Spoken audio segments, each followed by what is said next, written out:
प्रिय विद्यार्थियों नमस्कार। मैं महेश जैन, आपका हिंदी का शिक्षक। हिंदी पढ़ें आगे बढ़ें यूट्यूब चैनल पर आपका बहुत बहुत स्वागत है। सबसे पहले जिन लोगों ने चैनल सब्सक्राइब नहीं किया है वह चैनल को सब्सक्राइब कर लें, जिससे आपको आगे की वीडियो भी उपलब्ध हो सके। और जो लोग पीछे हो गए हैं वो भी चैनल सब्सक्राइब करके पहले पार्ट से वीडियो उपलब्ध कर सकते हैं, प्राप्त कर सकते हैं। और यदि वीडियो पसंद आता है तो लाइक करना ना भूलें। तो कल पढ़ा था हमने हिमालय से। अगला पाठ है आपका स्वदेश प्रेम, राम नरेश त्रिपाठी। तो सबसे पहले लिखना आपको संदर्भ। तो प्रस्तुत पद्यांश हमारी पाठ्य पुस्तक हिंदी के काव्य खंड के स्वदेश प्रेम शीर्षक से लिया गया है। यह कवि राम नरेश त्रिपाठी द्वारा रचित स्वप्न से लिया गया है।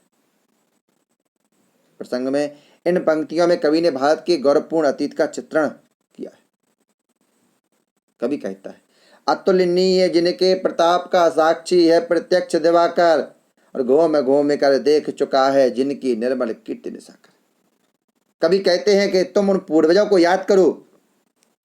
अतुलनीय आ माने नहीं, तुलनीय माने तुलना करने, जिनकी तुलना ना कर सके, कोई तुलना नहीं कर सकता। प्रताप माने तेज, जिनके यश प्रताप की कोई तुलना नहीं कर सकता। साक्षी है प्रत्यक्ष दिवाकर, साक्षी माने गवाह, प्रत्यक्ष माने साक्षात, दिवाकर माने सूर्य जिनके बल और प्रताप का स्वयं साक्षी है। यानी हे भारत वीरों, तुम उन देशवासियों के वंशज हो जिनके प्रताप तेज की कोई तुलना नहीं कर सकता, जिनके तेज और बल का साक्षी गवाह है स्वयं चमकता हुआ सूर्य है। घूम कर देख चुका है जिनके निर्मल कीर्ति निशाकर। हमारे पूर्वज ऐसे थे जिनकी निर्मल माने निर्मल पवित्र, कीर्ति माने यश, निशाकर माने चंद्रमा। घूम माने घूम करके, देख चुका माने देख चुका। हमारे पूर्वज ऐसे थे जिनकी पवित्र कीर्ति यश को यह चंद्रमा भी संपूर्ण संसार में घूम घाम करके देख चुका है। देख चुके हैं जिनका वैभव ये नभ के अनंत तारागण, अगणित बार सुन चुका है नभ जिनका विजय घोष रण गर्जन। देख चुके जिनका माने जिनका वैभव यानी ऐश्वर्य, जिनके ऐश्वर्य को ए माने ए, नभ माने आकाश के, अनंत माने अनगिनत, तारागण माने तारों का समूह। ये आकाश के अनगिनत तारों का समूह भी उनके ऐश्वर्य को बहुत पहले देख चुका है। अगणित बार सुन चुका है नभ जिनका विजय घोष रण गर्जन। अगणित माने अनगिनत बार, सुन चुका माने सुन चुका, नभ माने आकाश। यह आकाश भी हमारे पूर्वजों की विजय घोष, जीत की आवाज, और रण माने युद्ध की गर्जना माने गर्जना, और युद्ध की गर्जना को अनेक बार सुन चुका है। अर्थात हमारे जो पूर्वज थे उनका प्रताप, वैभव, यश, युद्ध कौशल सब कुछ अद्भुत और अभूतपूर्व है। इनकी तुलना किसी के साथ नहीं की जा सकती। अब लिखना आपको काव्य का सौंदर्य। तो भाषा है साहित्यिक खड़ी बोली, शैली भावात्मक, रस जब वीरता की बात आ जाए, जोश की बात, तो रस वीर रस, गुण ओज, छंद इसमें मात्रक, सब शक्ति व्यंजना, अलंकार में रूपक, अनुप्रास और पुनरुक्ति प्रकाश अलंकार। आगे देखते हैं। शोभित है सर्वोच्च मुकुट से जिनके दिव्य देश का मस्तक, गूंज रही हैं सकल दिशाएं जिनके जय गीतों से अब तक। तो संदर्भ आप लिख लेंगे। प्रसंग में प्रस्तुत पंक्तियों में कवि ने हमारे देश के दिव्य स्वरूप, प्राचीन महिमा और अतीत के गौरव का वर्णन किया। कवि कहता है शोभित है माने सुशोभित हो रहा है, सर्वोच्च माने सबसे ऊंचा, मुकुट माने मुकुट, जिनके माने जिनके दिव्य माने अलौकिक, देश माने देश का, मस्तक माने मस्तक सिर। कवि कहते हैं कि भारत एक महान देश है, उस महान जिसके दिव्य देश के मस्तक पर हिमालय रूपी सबसे ऊंचा मुकुट सुशोभित हो रहा है। दिव्य देश का मस्तक, दिव्य यानी अलौकिक देश, देश माना भारत देश, जिनके अलौकिक देश का मस्तक सबसे ऊंचे हिमालय रूपी मुकुट से सुशोभित हो रहा है, और गूंज रही हैं सकल दिशाएं जिनके जय गीतों से अब तक। हमारे पूर्वज इतने ज्ञानी थे, गुणवान थे, वीर थे, परोपकारी थे। उनके जय गीतों से, उनके विजय के यशगान से आज भी, अब तक भी, यानी अब भी गूंज रही हैं सकल दिशाएं। गूंजने में गुंजायमान हो रही हैं सकल मान सभी दिशाएं। उनकी विजय के ये गुणगान से, यशगान से आज भी संपूर्ण दिशाएं गुंजायमान हो रही हैं। उनकी जय गीत आज भी दिखाई दे रहे, सुनाई पड़ रहे हैं। जिनकी महिमा का है अविरल साक्षी सत्य रूप हिम गिरवर, उतरा करते थे विमान दल जिनके विस्तृत वक्षस्थल पर। वे हमारे पूर्वज थे जिनकी महिमा का अविरल, अविरल माने लगातार, साक्षी माने गवाह, सत्य रूप, सत्य का स्वरूप, हिम गिरिवर, हिमगिरी माने बर्फ का पहाड़, बर माने श्रेष्ठ। वे हमारे पूर्वज थे जिनकी महिमा के साक्षी हिमालय पर्वत, उनके वन प्रांत के पेड़ पौधे, सत्य का स्वरूप हिमालय पर्वत, उनके पेड़ पौधे, वहां के प्रांत सब उनकी महिमा का गुणगान कर रहा है। हिमालय और वन आज भी उनके सत्य रूप का बोध कराते।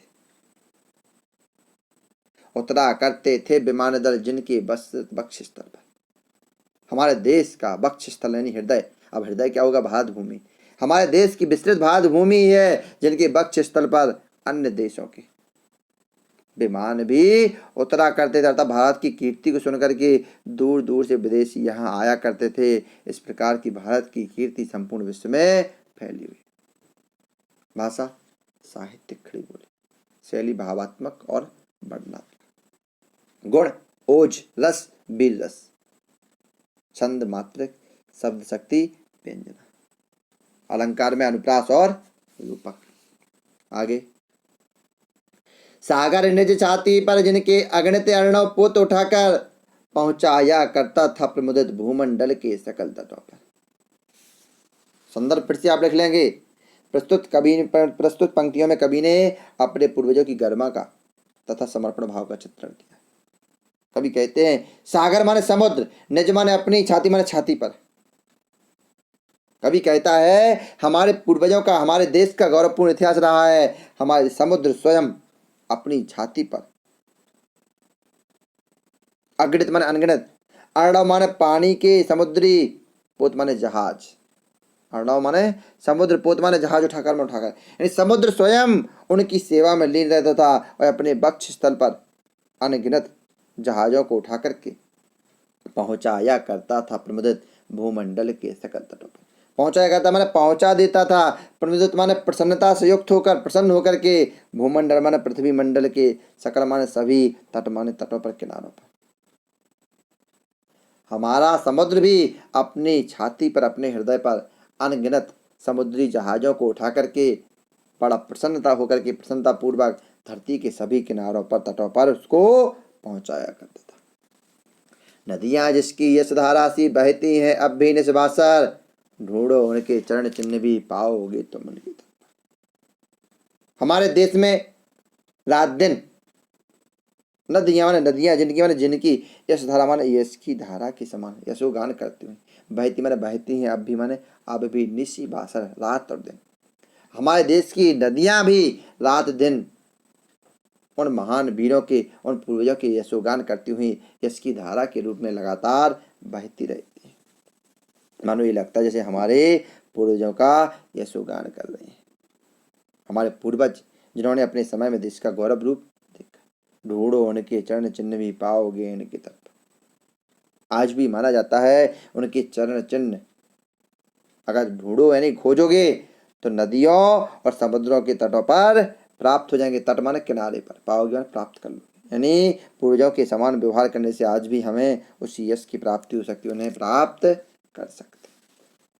भाषा में साहित्यिक खड़ी बोली, शैली भावात्मक, गुण ओज रस बीर, छंद मात्रक, सब शक्ति व्यंजना, अलंकार में अनुप्रास, उपमा और रूपक। शीशा से ये उपमा के हैं। आगे, विषुवत रेखा का वासी जो जीता है नित हाँफ हाँफ कर, रखता है अनुराग अलौकिक वह भी अपनी मातृभूमि पर। अगले में आपको संदर्भ वही लिखना है। प्रसंग में प्रस्तुत पंक्तियों में कवि ने बताया है कि प्रत्येक मनुष्य को अपनी मातृभूमि से प्रेम करना चाहिए, क्योंकि हम बड़े भाग्यशाली।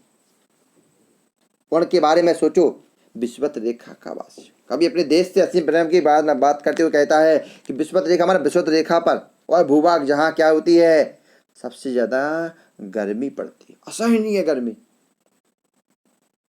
तो विषुवत रेखा का वासी जो विषुवत रेखा के आसपास रहने वाला वासी माने रहने वाला है, जो जीता है नित हाँफ हाँफ कर, वह भी गर्मी के कारण हाँफ हाँफ कर अपना जीवन जीता रहता है, जीवन बिताता रहता है।